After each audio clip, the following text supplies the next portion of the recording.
Hello, let us see the first question. Give the correct order of initials true or false for following statements. They gave four statements. Statement 1, number of electrons having L is equals to 0 is 10 in palladium. Statement 2, the value of Z effective for 3D electron of chromium and 3D electron of manganese is same as number of electron in D subshell of chromium and manganese are the same. Statement 3, multiplicity of Fe is equal to that of Ni plus 2. And statement 4, value of Lbn for last electron of element having atomic number 57 is 0.4. And they gave four options. In these four options, option D is correct. Means first three statements are false and the fourth statement is true. So let us see how this option is correct. First option, palladium atomic number is 46 and electronic configuration is 1s2, 2s2, 2p6, 3s2, 3p6, 4s2, 3d10, 4p, 6, 5s, 0, 4d, 10. L is equals to 0 means s orbital. 1s contain 2 electrons, 2s contain 2 electrons, 3s contain 2 electrons, 4s contain 2 electrons. Therefore, total number of electrons in L is equals to 0 is 8. That's why statement 1 is wrong. Let us check the second statement. Effective nuclear charge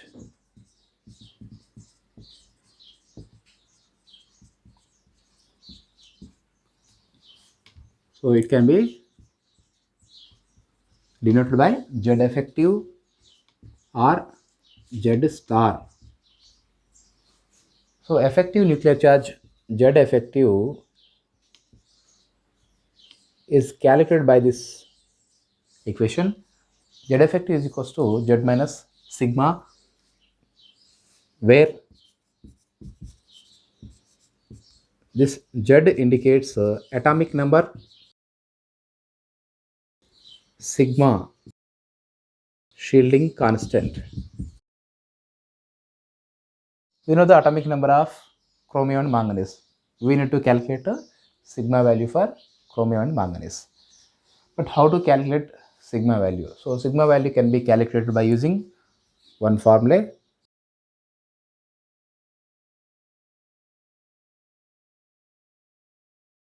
Sigma is equals to 0.35 into number of n shell electrons minus 1 plus 0.85 into number of n minus 1 shell electrons plus 1 into inner shell electrons. Here you have to remember one thing, that is the second term 0.85 into number of electrons in n minus 1 shell electrons is applicable only for d and f orbitals.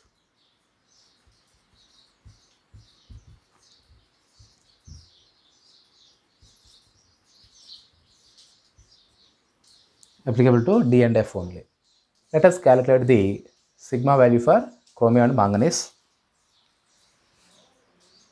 Chromium atomic number is 24, electronic configuration is argon 4s1 3d5. Manganese atomic number is 25, electronic configuration is argon 4s2 3d5. If we observe these two elements, the electron difference is there in 4s orbital, 3d contains same number of electrons. Here they ask to calculate Z effective value for 3d electrons now. That's why we should consider only 3d orbital. No need to take 4s orbital while we are calculating sigma value. Let us calculate the sigma value for chromium and manganese. Sigma is equals to 0.35 into number of electrons in nth shell, 5 na, minus 1 is there in the equation, that's why we have to take 4. Means 0.35 into number of nth shell electrons minus 1 is there na, that's why we have to take 0.35 into 4 plus 1 into inner shell electrons. Inner shell electrons are 18. This is 1.4 plus 18, that is equals to 19.4.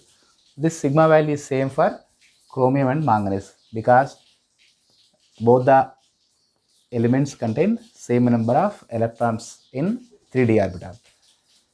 Let us find the Z effective value.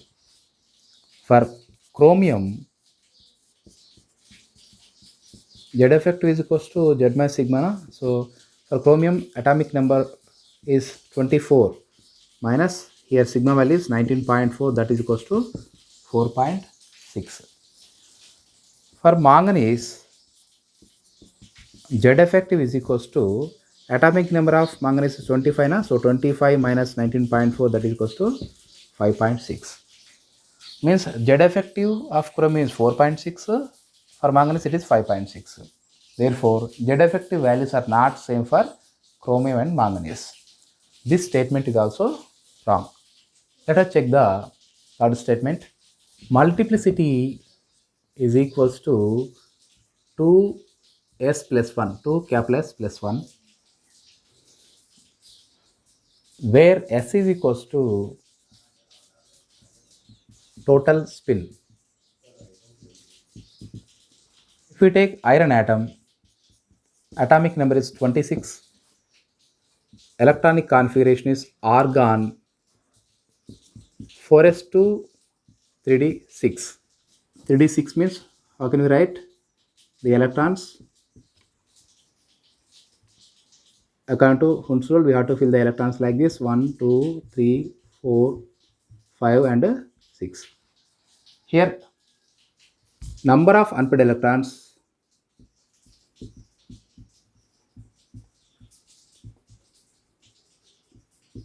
which is shown by small n is equals to 4.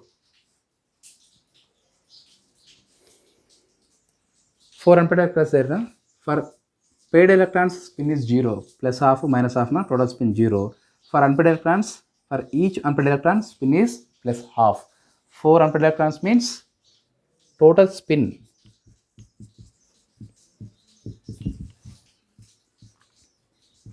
S is equals to 4 into half, that is equals to 2. Therefore, multiplicity is equals to 2s plus 1 na, 2 into 2 plus 1, that is equals to 5. Means multiplicity of iron atom is 5. Let us find the multiplicity of Na plus 2 ion. Nickel atomic number is 28, electronic configuration is argon 4s2 3d8. 3d8 means we can fill the electrons like this: 1, 2, 3, 4, 5, 6, 7, 8. Number of unpaired electrons 2. So total spin is equals to 2 into half. Here total spin 0, 0, 0. Here this is plus half, plus half. 2 plus half. So 2 into plus half, that is equals to only 1. Therefore, multiplicity is equals to 2s plus 1 na? So s value 1, that's why 2 into 1 plus 1, that is equals to 3. Means multiplicity of Fe atom is 4, whereas the multiplicity of Na plus 2 ion is 3. Based on this, what we can say? Multiplicity values are not same for Fe atom and Na plus 2 ion. So this statement is also false. Let us check the fourth statement. Lanthanum atomic number is 57 and electronic configuration is xenon 6s2 5d1.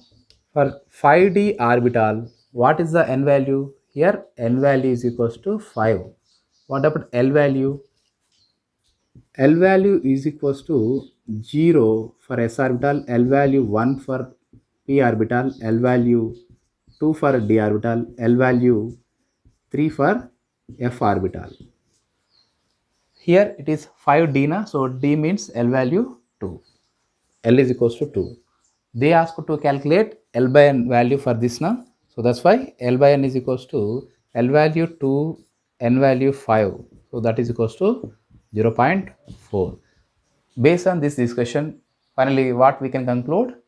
First three statements are false, whereas the fourth statement is true. That's why option D is correct for this question. Hope this answered the question. Let us see the second question. The correct set of quantum numbers for the last electron of Na plus is what? They gave four options: 3, 0, 0 minus half, 3, 1, 0 plus half, 3, 1, 1 plus half, 2, 1, 0 minus half. Let us see the solution for this question. Sodium atomic number is 11. Electronic configuration is 1s2, 2s2, 2p6, 3s1. Sodium plus ion electronic configuration is 1s2, 2s2, 2p6 because one of the electron is removed from 3s orbital. For 2p orbital, small n value 2, L value 1, because I already said L is equals to 0 for S, L is equals to 1 for P, L is equals to 2 for D, L is equals to 3 for F. So this P orbital, that's why L value 1 for this. ML value, take 2p orbital,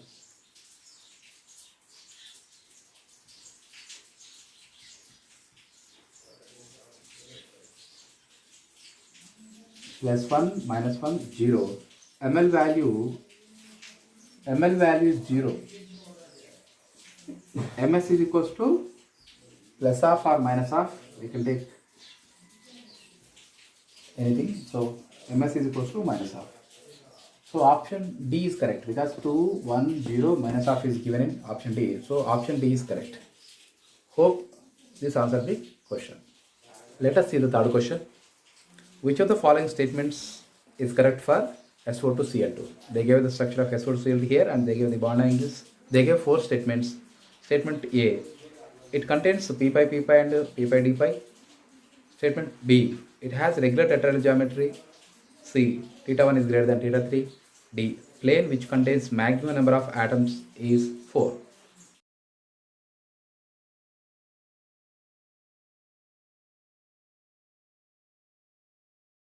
Let us check the solution for this question. Here in SO2Cl2 molecule, there is a pi bond between sulfur and oxygen atom. Oxygen 2p orbital as sulfur 3d orbitals combined to form pi bonds between sulfur and oxygen. So p pi d pi bond will exist between sulfur and oxygen.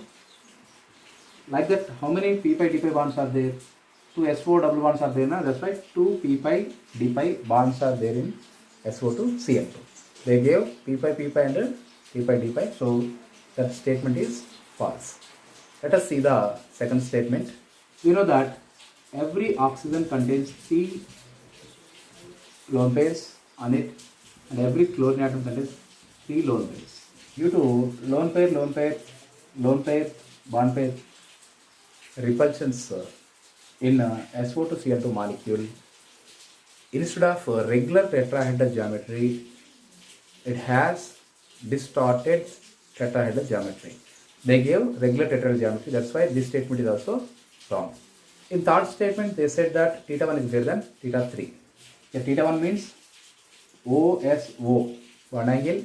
Theta 3 means ClSO, bond angle. The bond angle between two double bonds is always higher than that of the bond angle between one double bond and one single bond.